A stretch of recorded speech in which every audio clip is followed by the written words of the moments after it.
원래 올해 12월쯤 결혼하기로 하고 지난 6월부터 결혼 준비를 시작했던 29살 여자입니다. 여기에 이렇게 저희 이야기를 하고 있는 걸 보면 결혼이고 뭐고 다 엎어버리고 하소연하러 찾아왔다는 걸 벌써 눈치채신 분들도 계실 것 같네요. 연애 기간이 그렇게 길었던 건 아니지만 그래도 좋은 사람이라는 확신이 있어서 결혼하기로 정했던 건데 이렇게 결혼 준비 시작하자마자 전부 엎어버리게 될 줄은 정말 몰랐어요. 아무리 파리 안으로 굽는 법이라지만 결혼하면 저도 가족이 되는 건데 한 가족이 될 사람으로서 동등한 대우를 받아야 하는 게 당연한 거 아니겠나요? 이름 앞에 시자가 붙는다고 해서 그게 뭐 대단한 벼슬자리가 되는 건 아니잖아요.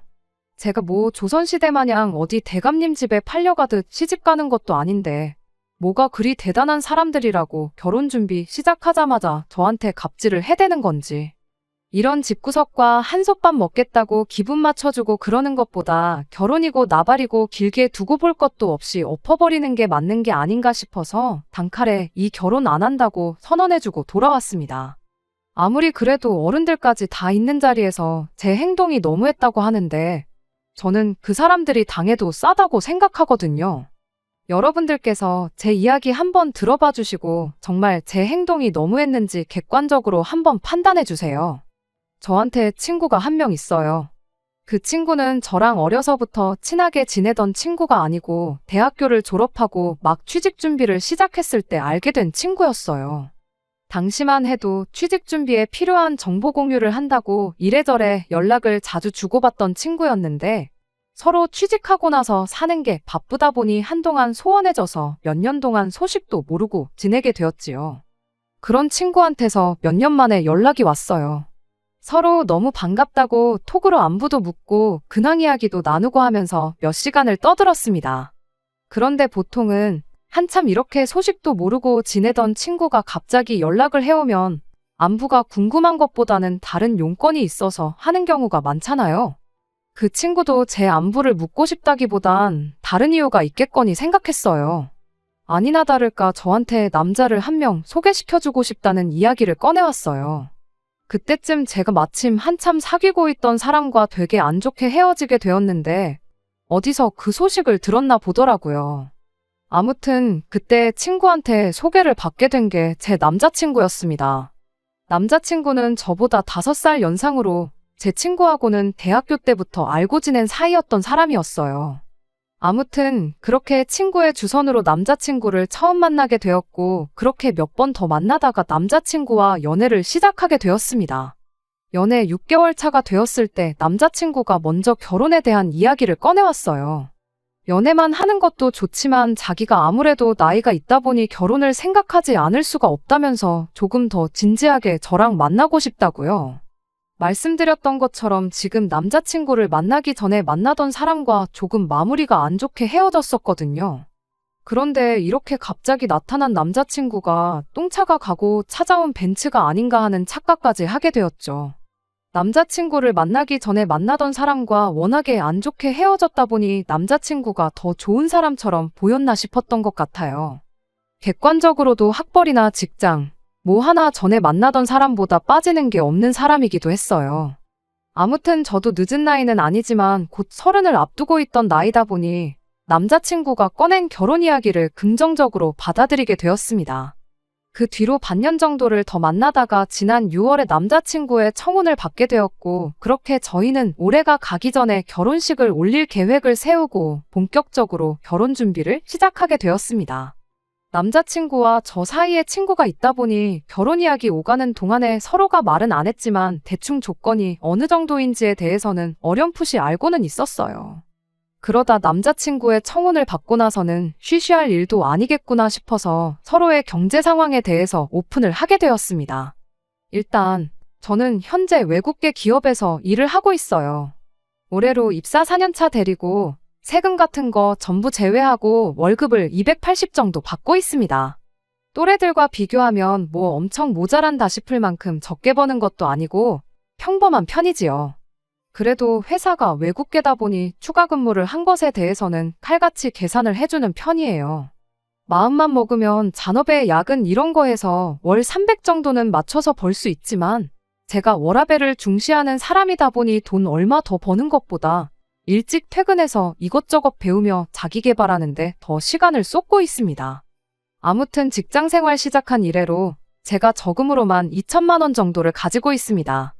연봉 받는 거 치고 저금이 적은 이유는 대부분의 재산을 주식으로 보유하고 있기 때문입니다. 작년과 재작년에 어떻게 운이 좋아서 주식으로 조금 재미를 봤어요. 주식 계좌에만 한 5천만 원 정도 들어있고요. 더 모으려면 더 모을 수 있었지만 말씀드린 대로 제가 이것저것 배우러 다니는 걸 좋아해서 생활비 외에도 추가적으로 들어가는 부분이 있다 보니 그렇게 7천 가지고 있는 게 전부입니다. 남자친구는 저보다 연봉이 훨씬 높아요. 저랑 5살이나 차이가 나는 만큼 사회생활 경력도 더 길지만 그런 거 다 감안해서 제가 같은 경력이라 할지라도 남자친구가 버는 만큼 벌지는 못합니다. 월급은 이것저것 다 떼고 380 정도 들어오고 명절이나 연말에 나오는 수당 같은 것까지 계산하면 월급이 400을 넘는다고 봐도 무방합니다. 그런데 모아놓은 돈이 4천만 원이 전부였어요. 대신 할부가 다 끝난 차가 한 대 있었습니다. 저는 별말 안 했는데 자기가 차를 처음 샀을 때 출고가가 4천 정도였다고 그럼 저보다 1천만 원은 더 모아놓은 거라고 봐도 무방하지 않냐고 하는 걸 보니 자기가 돈을 썩 잘 모으지 못했다는 걸 알고는 있는 눈치였어요. 그래도 제가 돈을 그것밖에 못 모았냐고 따진 것도 아니고 아무 말도 안 했는데 저러는 걸 보니까 좀 어이가 없었습니다. 그래서 차를 샀을 때 가격이 아니라 지금 당장 처분했을 때 얼마나 쳐주는지를 봐야지 맞는 거 아니냐고 한마디 따졌죠. 그랬더니 남자친구가 난데없이 제 주식을 가지고 걸고 넘어져 왔습니다. 주식도 팔아야 돈인 거 모르냐고 지금 주식 계좌에 있는 5천만 원이 내일도 똑같이 5천만 원이라고 생각하지 말라고 하는 거예요. 주식이라는 게 원래 예상할 수 없는 것이다 보니 남자친구 하는 말이 틀린 말은 아니었지만 그 상황에서 그런 말을 한다는 건 억지나 마찬가지였습니다. 그 말이 나온 순간 당장 제 주식을 처분해버리면 되는 상황이었으니까요. 남자친구야말로 자동차를 당장 업자한테 넘긴다고 하면 출고가 4천은커녕 절반값이나 받을 수 있을까 말까였으니 말이에요. 그렇게 따지고 들면 그만인 이야기였지만 사실 애초에 처음부터 저는 저희가 결혼을 앞두고 서로 경제 상황을 알기 위해 말을 꺼낸 거지 돈이 얼마나 인내업내를 가지고 싸울 생각이 없었습니다. 저 또한 당장 제 돈의 대부분이 주식에 묶여있는 상황이었던 데다가 계속 상승세를 타고 있는데 결혼 때문에 굳이 그 돈을 빼고 싶지는 않았거든요. 적어도 신혼집 구하기 하루 전까지는 손에 쥐고 있고 싶었고 가능만 하다면 향후 몇 년은 그냥 들고 있고 싶었던 게 제 마음이었어요. 그러니 따지고 보면 저는 수중에 2천밖에 없는 거나 마찬가지였는데 그 상황에서 제가 남자친구한테 돈을 너무 못 모은 거 아니냐고 따지고 들 이유가 하나도 없던 상황이었습니다. 그래서 남자친구한테 그냥 결혼 앞두고 우리 상황이 어떤지 알고 싶었을 뿐이지 모아놓은 돈은 크게 상관없다. 어차피 대출을 꽤 많이 끼고 시작할 텐데 오히려 오빠 월급이 좋은 게 훨씬 다행인 거 아니냐. 지금 당장보다는 앞으로가 중요한 거 아니겠냐. 이렇게 말해주면서 오해는 풀었고 다툼까지 가지는 않았네요. 그제서야 남자친구도 조금 평정심을 되찾더니 모아놓은 돈이 별 볼 일 없던 이유에 대해서 나름 해명 아닌 해명을 해줬어요. 자기가 취직한 이래로 부모님한테 직접적으로 돈을 드렸던 적은 한 번도 없지만 여태껏 자기가 공부할 수 있는 여건도 마련해주시고 지금 이렇게 자리 잡을 때까지 부모님이 자기한테 해주신 게 있지 않냐고. 이날이 때껏 자기한테 베풀어 주신 만큼 전부 돌려드릴 수는 없겠지만 최대한 자기가 힘닿는 데까지는 잘해드리고 싶어서 그랬던 거라면서요. 차를 일찍 뽑은 것도 평생 일하는 것밖에 모르고 사셨던 두 분이시다 보니 쉬는 날에 어디 놀러갈 줄도 모르셔가지고 이젠 그렇게 고생만 하실 필요 없다고 자기가 주말이면 여기 모시고 다니고 저기 모시고 다니고 하려고 뽑았던 거랍니다. 제 질문에 예민하게 굴었던 이유는 혹시나 자기가 모아놓은 돈이 별로 없다는 이유로 청혼을 받자마자 결혼을 안 한다고 나올까봐 그랬던 거라며 자기가 성급했다고 사과를 바로 해왔어요. 1년 짧은 기간이나마 연애하는 동안 한 번도 다툰 적이 없었는데 결혼하기로 하자마자 크게 다투진 않을까 싶었는데 자기가 잘못했다는 거 바로 인정하고 사과를 하는 모습에 안심이 되더라고요. 쓸데없이 자기 자존심 지키겠다고 계속 화내는 것보다 인정할 거 인정하는 모습이 100배 1000배 낫다고 생각했거든요. 그리고 동시에 가족들한테 잘하는 가정적인 면도 좋게 보였어요. 맹목적으로 이제 돈을 버니까 부모님한테 효도하겠다고 돈 받는 대로 퍼주고 그러는 게 아니라 그동안 자식들 미래를 책임지느라 고생하신 부모님과 여지껏 쌓지 못한 추억을 만들기 위해 돈을 썼던 것이니까요. 자기만 알고 이기적인 그런 사람보다야 그런 마음을 쓸 줄 아는 모습이 좋아 보였어요. 저도 결혼하면 한 가족이 되는 거잖아요. 아무리 100세 시대라지만 인생이 결코 긴 게 아닌데 돈 없이는 사랑도 행복도 찾을 수 없다지만 아무 추억도 만들지 않고 돈만 쥐고 있는 게 능사는 아니라고 생각하기도 하고요. 그 와중에도 자기 미래를 대비하겠다고 저금을 했던 것도 아무리 액수가 4천밖에 되지 않을지라도 아무 생각 없이 덮어놓고 돈만 펑펑 쓰는 생각 없는 사람처럼 보이지도 않았고 말이죠. 말씀드렸다시피 어차피 월급 또한 저보다 남자친구가 월등히 좋았고 저나 남자친구나 뭐 배우러 안 다니고 여행 같은 거 안 다니고 월급을 받는 족족 모았다고 한들 대출 없이 서울에 집을 구하는 게 어디 가능키나 한 일이겠나요? 물론 빚이라는 게 적으면 적을수록 좋은 거라지만 한편으로는 돈 빌리는 것도 능력이라고 하잖아요. 대출을 조금 더 받더라도 맞벌이 생활 유지하면서 하나씩 차근차근 맞춰나가는 게 맞다 싶었습니다. 다행히 남자친구가 벌써 차도 가지고 있었고 하니 집 문제만 빼놓고 생각해보면 당장 크게 돈 나갈 곳이 없다고 봐도 무방했지요. 아무튼 그렇게 이야기를 마치고 집에 돌아가는 길이었는데 남자친구가 헤어지면서 자기가 전생에 나라를 구했나 보다고 저 같은 사람과 결혼하게 된 게 자기한테 정말 큰 행운이라며 고맙다는 말을 해주더라고요. 그러고는 제 두 손을 꼭 잡더니 우리 결혼해서 꼭 남부럽지 않게 행복하게 잘 살자는 말을 해줬어요. 그때까지만 해도 남자친구가 해줬던 말처럼 결혼해서 행복하게 잘 살 거라 생각했지 이렇게 최악의 모습으로 갈라서게 될 줄은 생각도 못했습니다. 아무튼 그날 이후 저도 저희 부모님께 결혼할 사람이 생겼다는 사실을 전했어요. 어머니께서 이것저것 물어보셨는데 역시나 월급이 그 정도 되는데 모아놓은 돈이 4천이 전부냐 그건 씀씀이가 너무 큰 거 아니냐며 조금 안 좋은 반응을 보이셨습니다. 그래도 할부 끝난 차도 가지고 있고 돈이야 지금 얼마 더 있는 것보다 앞으로 어떻게 모으는지가 더 중요한 거 아니냐. 나도 주식으로 이득 본 거 아니면 5천 정도밖에 못 모았을 텐데 그렇게 생각하면 오히려 잘 모은 거 아니냐 남자친구 편을 들어줬지요. 어머니께서도 하긴 그렇긴 그렇다고 하시며 제 말에 동의를 해주셨고 당장 돈 얼마 있는 것보다 사람 됨됨이가 더 중요한 거 아니겠냐며 어떤 사람인지 좀 보게 하루라도 빨리 집에 인사시키러 데리고 오라 하시더라고요. 막상 남자친구를 집에 인사시켰더니 처음 보여주셨던 안 좋은 반응과는 다르게 저희 부모님 두 분 다 남자친구를 엄청 마음에 들어 하셨어요. 성격도 싹싹하니 좋고 직장도 인물도 뭐 하나 빠지는 데가 없다고요. 남자친구도 저희 부모님한테 그동안 자기가 부모님 모시고 여기저기 다녔던 여행지 이야기를 꺼내면서 그중에 가장 좋았던 곳들을 뽑아서 저희 결혼하고 나거든 저희 부모님 모시고 한 번 더 다녀오면 어떻겠냐 이런 식으로 이야기를 했습니다. 그때까지만 해도 제가 정말 사람 하나 제대로 봤구나 싶었어요.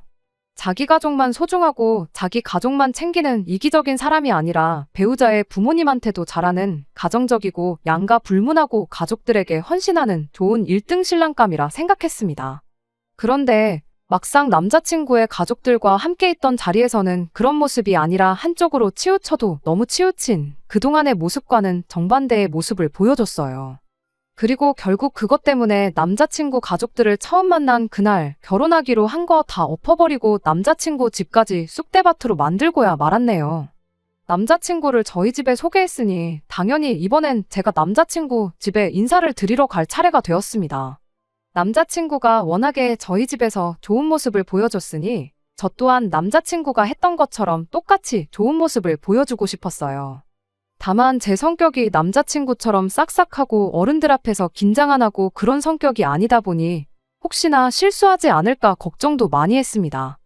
다행히 남자친구 부모님이 그렇게 깐깐해 보이는 사람들은 아니었어요. 저희가 근처까지 다 와간다고 연락했더니 아파트 현관까지 나오셔서 저희를 마중 나와 주셨어요. 그 길로 예약한 식당에 가서 식사를 하고 왔습니다. 모처럼 외식하러 나왔는데 밥 먹는 중에 이런저런 질문했다간 먹다 체할 수도 있다고 본격적인 이야기는 집에 가서 하자며 정말 간단한 질문들 외에는 아무것도 안 물어보셨어요. 그런 사소한 배려에 좋은 분들이구나 하는 생각을 가졌고, 그러면서 저도 점점 긴장했던 게 조금씩 풀어지기 시작했습니다. 그렇게 식사를 마치고 다시 남자친구 집으로 향했고, 그때부터 남자친구 부모님의 질문 공세가 이어지기 시작했습니다. 덕분에 긴장이 많이 풀어졌다 보니 물어본 질문에 대답하는 게 전혀 어렵지 않았어요. 남자친구가 저희 부모님께 했던 만큼 싹싹하지는 않았지만 나름대로 잘했다고 생각했고, 저 혼자만의 생각일 수도 있겠지만 남자친구 부모님 또한 저를 마음에 들어 하시는 듯 싶었습니다. 그런데 문제는 남자친구의 여동생이었어요. 저한테는 하마터면 제 인생 최악의 신우가 될 뻔했던 사람이기도 하고, 어떻게 보면 덕분에 결혼이 엎어졌으니 은인이기도 한 사람이지요. 아무튼 그때는 남자친구 동생이 인격이 파탄난 사람인 걸 몰랐고, 어쨌든 남자친구의 가족이니 웬만해서는 저를 좋아라 해줬으면 싶었습니다. 외출 중이라 같이 식사하는 자리는 함께하지 못했는데, 집에 도착해서 한참 이야기 나누던 도중에 동생이 집에 돌아왔어요.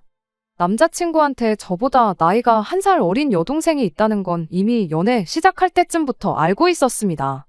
여동생이 있다는 이야기 정도만 들었지, 직접 만나보거나 여동생에 대해서 자세한 이야기를 들어본 적은 없었지만, 그래도 저랑 1살 차이밖에 나지 않는 만큼 친자매까지는 아니어도 친구처럼 가깝게 지낼 수도 있겠구나 생각했었어요. 하지만 그거야말로 저 혼자만의 생각이었습니다. 남자친구 여동생이 집에 들어오자마자 어머님께서 동생한테 여기 네 새언니 될 사람 와 있으니까 어서 와서 인사부터 하라고 한마디 하셨지요. 저보다 1살 어리다는 건 이미 알고 있었지만 어쨌든 초면이다 보니 동생이 저한테 인사를 하기 전에 먼저 제가 안녕하세요 하고 앞으로 잘 부탁드린다 인사를 건넸습니다.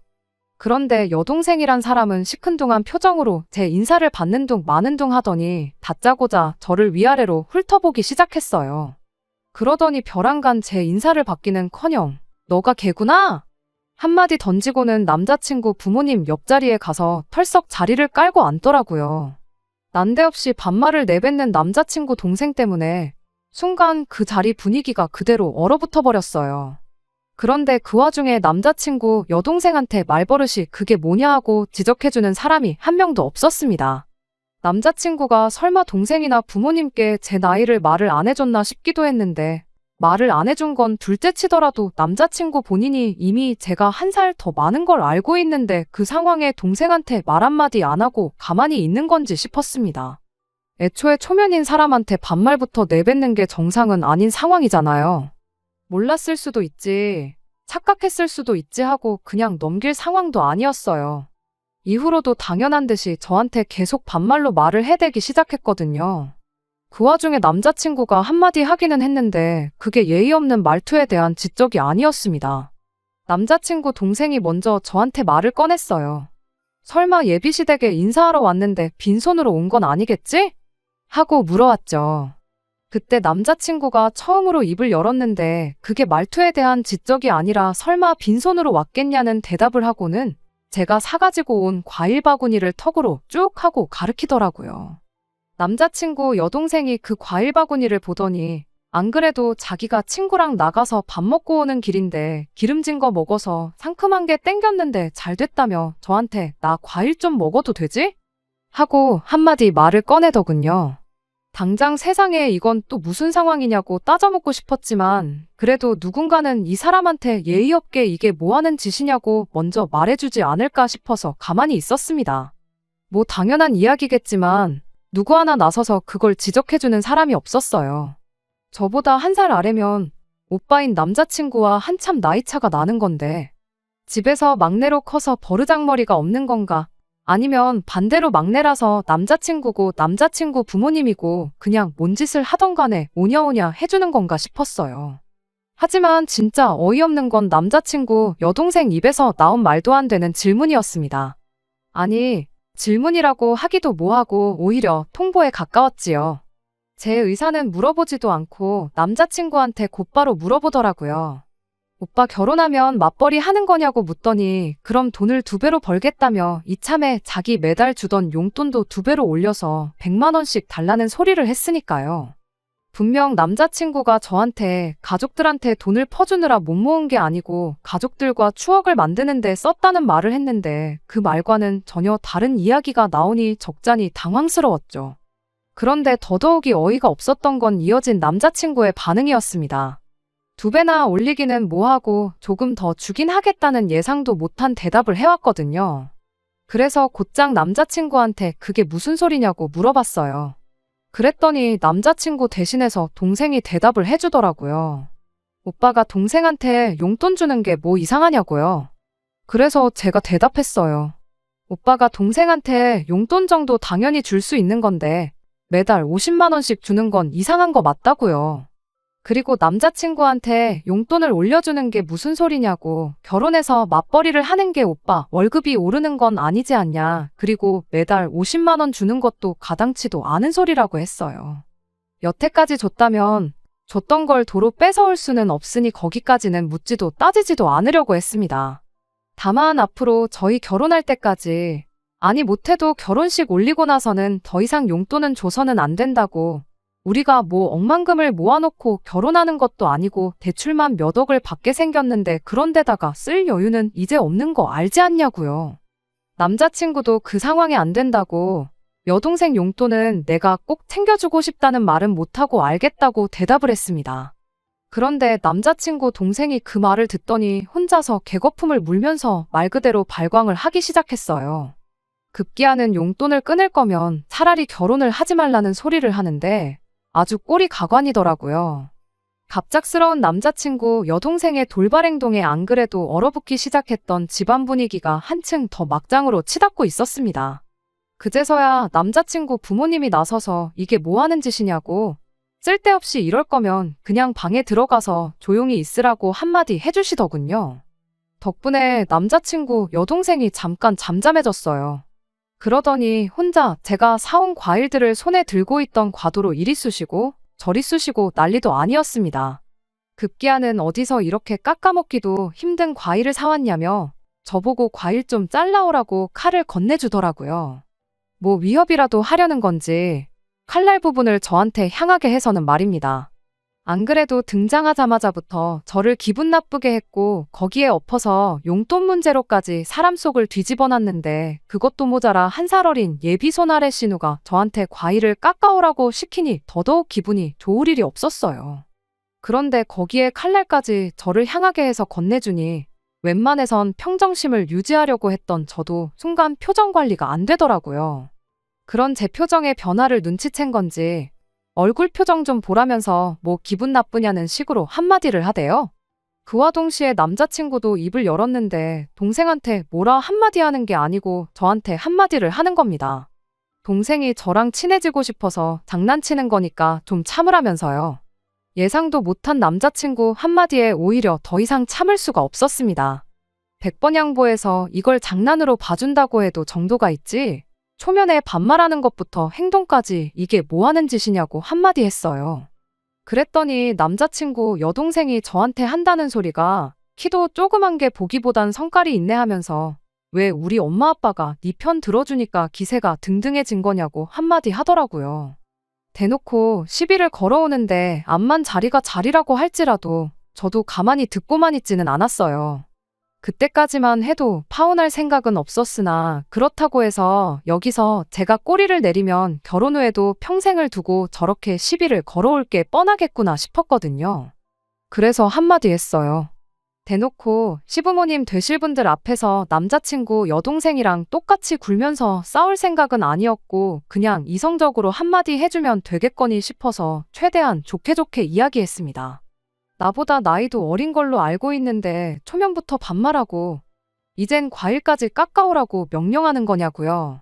그리고 원래 칼같이 날이 달린 거 다른 사람한테 건네줄 때는 손잡이 부분을 그 사람을 향하게 해서 건네줘야 하는 거라고 제대로 못 배운 것 같아서 알려주는 거니 새겨들으라고 깔끔하게 한마디 해줬습니다. 그랬더니 저보고 나이 1살 많다고 꼴에 언니 대접은 받고 싶은가 보네 하면서 혼자 비웃기 시작하더라고요. 어이가 없었죠. 내가 언니 대접을 받겠다고 이러는 게 아니라 맞는 말이라고, 그냥 나이만 두고 봐도 내가 1살 더 많은 언니고 아가씨 오빠랑 결혼하면 서열상으로도 아가씨가 내 손아래 신우가 되는 거지 내 언니가 되는 게 아닌 거 모르냐고요. 그랬더니 돌아온 대답이 아주 가관이었습니다. 자기가 왕년에 학교 다닐 때 좀 놀았다는 걸 자랑처럼 이야기를 하더라고요. 원래도 자기가 노는 언니들 아닌 이상 한두 살 차이는 그냥 먹고 들어갔다고요. 특히 자기 주변 사람들 중에 자기랑 1살 차이 나는 사람들 중에 자기가 자기 입으로 언니라고 부르는 사람들이 손에 꼽는답니다. 그러니 자기가 저한테 언니라고 부를 이유도 없다는 거예요. 그러더니 뭐 자기가 반말하는 게 그렇게 불만이냐고 하더니 불만 있으면 어쩔 건데 하고는 여지까지 찍소리도 못하고 있다가 우리 엄마 아빠가 한번 편들어줬다고 그리고 우리 오빠가 바로 옆에 있으니까 무슨 일이 나겠나 싶어서 까부는 거 아니냐고 시비를 걸대요. 딱 보니 믿는 구석 없으면 내 눈도 똑바로 못 마주치고 깔고 다녔을 스타일인데 내가 너 같은 애들 한두 번 상대해보는 줄 아냐면서 세상 참 많이 좋아졌답니다. 예전 같았으면 그냥 묻지도 따지지도 않고 뭘 꼬나보냐 한마디 해주고 머리끄댕이부터 붙잡아 아주 초죽음을 만들어놨을 거라나요? 그 와중에 남자친구던 남자친구 부모님이던 누구라도 동생이 파혼하라고 고사를 지내는 건지 지 혼자 미쳐 날뛰는 걸 말려줬더라면 저 또한 파혼까지 택하진 않았을 수도 있어요.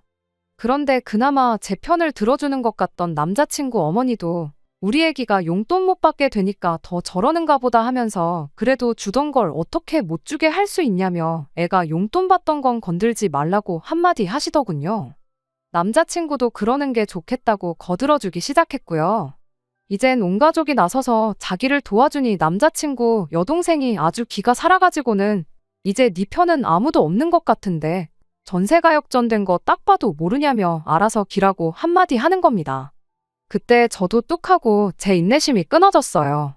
아무리 팔이 안으로 굽는 법이라지만 이 집구석에 한 식구로 들어오면 제가 앞으로 무슨 꼴을 당하며 살게 될지 눈에 보이기 시작하더라고요. 그렇게 파혼까지 각오하니 저 혼자 예의 차리고 좋게 좋게 말할 이유도 없다 싶어서 저도 그때부터 똑같이 반말로 말을 하기 시작했습니다. 연예인이나 운동선수같이 유명한 사람들도 혹시나 자기가 과거에 잘못했던 거 들킬까봐 조마조마해하고 실제로 들킨 사람들은 아무리 당사자한테 사죄를 하고 용서를 빌어도 활동을 다시 못할 만큼 나락에 가버리는 정의가 승리하는 사회가 되었으니 네 말대로 세상 참 좋아진 것 같다고요. 그리고 남자친구는 물론이고 남자친구 부모님 앞에다 대고 저걸 보니 이 집 가정교육 수준이 어느 정도 되는지 알겠다고 나는 이 집에 며느리로 들어오기엔 너무 아까운 것 같으니 결혼 이야기는 없던 걸로 하고 저도 여기까지만 하고 이만 가보겠다 말하고 자리에서 일어났어요. 그리고 남자친구 동생한테 마지막으로 한마디 해줬습니다. 뭔가 크게 착각하는 것 같은데 왕년에 사람 괴롭히고 그런 이야기 어디 가서 자랑처럼 할 만한 이야기가 아니고 네 얼굴에 네 부모 네 오빠 얼굴에 침 뱉는 거나 마찬가지니까 오늘부로 그 이야기는 어디 가서 꺼내지도 말라고 충고 한마디 해줬습니다. 그리고 나서 남자친구 동생이 난도질을 해놓은 과일은 두고 멀쩡한 과일들만 챙겨 들고 저런 인간도 안 되는 애 먹으라고 사온 과일이 아니니 아까워서라도 도로 가져가겠다 말하고 현관문 쪽으로 몸을 돌렸어요. 그런데 뒤에서 남자친구 동생이 저를 향해 냅다 뛰어오더라고요. 머리끄댕이라도 잡으려는 건지 팔을 뻗길래 그대로 그 팔을 잡아서 업어치기로 바닥에 내동댕이를 쳐버렸어요. 지난 몇 달 동안 남자친구 입에서 처음 결혼에 대한 이야기 나왔을 때 혹시나 싶어서 체중 관리도 미리미리 할 겸해서 운동을 시작했었거든요. 그냥 헬스장만 다니기에는 지루한 것 같고 새로운 것도 배워보고 싶어서 집 근처에 있는 종합격투기 도장에 등록해서 주짓수며 유도며 이런 걸 배웠거든요. 체중 관리가 목적이었지 실전에 쓰려고 배운 건 아니었는데 이렇게 배운 걸 써먹고야 말았네요. 아무리 제가 먼저 결혼은 없던 일로 하겠다고 말을 하긴 했지만 결혼 허락받으러 간 자리에서 다른 사람도 아니고 예비신우 될 사람을 바닥에 패대기 쳐버렸으니 이제 진짜로 이 결혼은 물 건너갔구나 싶었습니다. 갑자기 펼쳐진 상황에 다들 당황한 기색이 역력했는데 그 틈을 타서 집에서 빠져나왔어요. 그제서야 남자친구가 정신을 차린 건지 저를 쫓아나왔는데 급하게 제 손을 낚아채서 한다는 소리가 미안하다는 사과가 아니라 지금 어른들 계신 데서 뭐 하는 짓이냐고 따지고 들더라고요. 그러더니 당장 동생한테 먼저 사과하라길래 낚아챈 제 손을 쥐고 있던 남자친구 손을 그대로 비틀어 꺾어버렸어요. 이것도 도장에서 호신술 수업 시간 때 배운 건데 이런 데서 또 써먹을 줄은 몰랐네요. 그대로 손목이 꺾인 남자친구가 비명을 지르며 그대로 바닥에 주저앉더라고요. 마무리까지 이렇게 확실하게 정을 떼주니 오히려 고마울 따름이었습니다. 참 좋은 사람이라 생각했고 결혼까지 생각했는데 본 모습이 이런 사람일 줄은 몰랐다고. 동생 용돈 못 주게 된 게 엄청 아쉬워 보였는데 오히려 잘 된 거 아니냐고. 평생 인간도 못 되는 동생 뒷바라지나 해주면서 살라고 한마디 해주고 집에 돌아왔습니다. 저희 어머니가 이야기 듣더니 뭐 그런 경우 없는 집구석이 다 있냐며 어이없어 하시더라고요. 남자친구를 맘에 들어하긴 하셨지만 제 인생이 시궁창으로 빠지게 될 게 눈에 뻔한 상황인데 오히려 현명한 결정을 내렸다고 잘했다고 칭찬해 주셨어요. 제가 나이가 많은 것도 아니고 능력이 없는 것도 아닌데 미천 다 드러난 집구석에 제가 시집갈 이유가 하나도 없다고요. 다들 하나같이 심지어 도장 사범님마저도 제가 잘했다고 이야기만 들어도 속이 다 시원하다는 반응이었는데 딱 한 사람 다른 반응을 보인 사람이 있었어요. 바로 남자친구를 저에게 소개해줬던 그 친구였습니다. 그래도 다른 사람도 아니고 남자친구 부모님이 계신 자리인데 그렇게 쑥대밭으로 만들어 놓았어야 했냐며 제가 잘못했다고 하더라고요. 남자친구가 자기 회사랑 가장 큰 거래처에서 일하는 사람인데 혹시나 제 일 때문에 자기 일하는데 지장이 생기면 어떡하냐면서 저보고 빠른 시일 내로 남자친구한테 사과를 했으면 좋겠다고 하더라고요. 아마 저를 소개시켜줬던 것도 남자친구한테 잘 보이려고 해줬던 거겠구나 싶었고 그걸 알게 되니 이 친구하고도 계속 가깝게 지낼 이유가 없겠구나 싶었습니다. 남자친구나 이 친구 말 맞다나 예비시 부모님 될 사람 앞에서 그 집 딸을 바닥에 패대기 치고 예비 신랑 손목을 꺾어서 무릎까지 꿇게 만든 게 정말 제가 잘못한 일인가요? 저는 아직도 제가 잘못한 거 하나도 없다고 생각합니다. 그 인간들은 당해도 싼 인간들이고 그 정도로 해도 평생 정신 못 차리고 살 거라는 걸 알고 있거든요. 어차피 취직한 이래로 연락도 거의 없이 생사 정도만 알고 지낸 친구였다 보니 손절하는데 그렇게 아쉬움이 남거나 어려운 건 하나도 없었어요. 덕분에 제 인생에 평생 필요 없을 인맥도 하나 정리했네요. 아무튼 이렇게 결혼식 날짜까지 대충 잡아두었던 남자친구하고는 평생 두 번 다시 볼 일이 없게 되었습니다. 다른 사람들 말만큼 제 29 나이가 새로운 만남을 시작하기에 너무 늦은 나이라고는 생각하지 않아요. 물론 이렇게 대일 만큼 대인 상황에 당장이라도 누구를 만나야겠다는 건 아니지만 다음에 만나는 사람은 제발 정신머리 똑바로 박히고 정신머리 똑바로 박힌 가족들을 가지고 있는 평범한 사람이면 좋겠습니다. 끝까지 들어주셔서 감사합니다. 오늘의 사연은 여기까지입니다. 구독과 좋아요, 알람 설정 부탁드리고 더 좋은 사연으로 다시 찾아뵙겠습니다. 감사합니다.